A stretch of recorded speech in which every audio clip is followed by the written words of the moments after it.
জীবন কেনা বেচা হচ্ছে। আমার মুখের মধ্যে রেড মার্ক করা হবে কেন? আমি তো সরকারের পক্ষে কোনো কথা বলি না, আমি তো বিচার চাচ্ছি। মুরব্বী উনি বলে কি প্রধানমন্ত্রীর পক্ষ থেকে আসতেছে। আমি বলছি কি আসতেছে?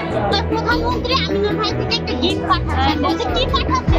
বলে ওনার পক্ষ থেকে একটা জিনিস আসতেছে, আমিনুর ভাই নিয়ে আসতেছে। এখানে কি জীবন কেনা বেচা হচ্ছে?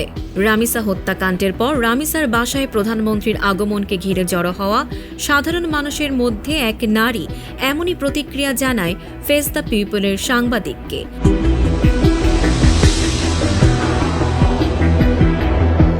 ভাইরাল সেই বক্তব্য ঘিরে পল্লবী থানা বিএনপির সিনিয়র যুগ্ম আহ্বায়ক মোহাম্মদ আনিসুর রহমান সামাজিক মাধ্যমে দেয়া এক পোস্টে রীতিমতো হুমকি দিয়েছেন। এমনই দাবি করছেন সেই নারী ফারহানা আক্তার প্রিয়া। রামিসার বাসার সামনে জড়ো হওয়া বেশ কয়েকজনের ছবি রেড মার্ক করে সামাজিক মাধ্যমে দেয়া পোস্টে বিএনপি কর্মী আনিসুর রহমান দাবি করেন, এরা স্বরাষ্ট্রমন্ত্রীকে দেখে ভুয়া ভুয়া স্লোগান দিচ্ছিল, এরা জাসির বট। এদের মধ্যে দুজনের কথা উল্লেখ করে তিনি বলেন, এদের গ্রেফতার করে উত্তম মধ্যম দিলেই রামিসা ইস্যুতে তাদের পূর্ব পরিকল্পিত প্ল্যান উদ্ঘাটিত হবে।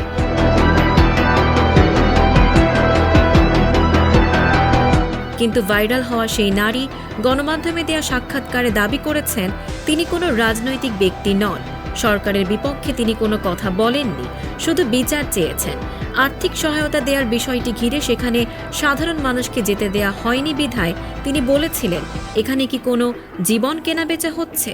সত্য কথা বলার জন্য যদি এভাবে রেডমার্ক করা হয় তাহলে মানুষের জীবনের নিরাপত্তা কোথায়, প্রশ্ন রাখেন তিনি।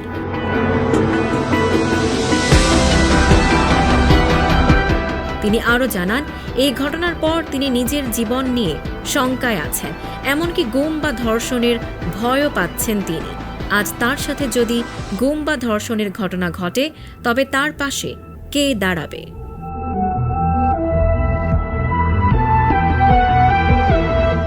Tanjiba Nowrin, face the people.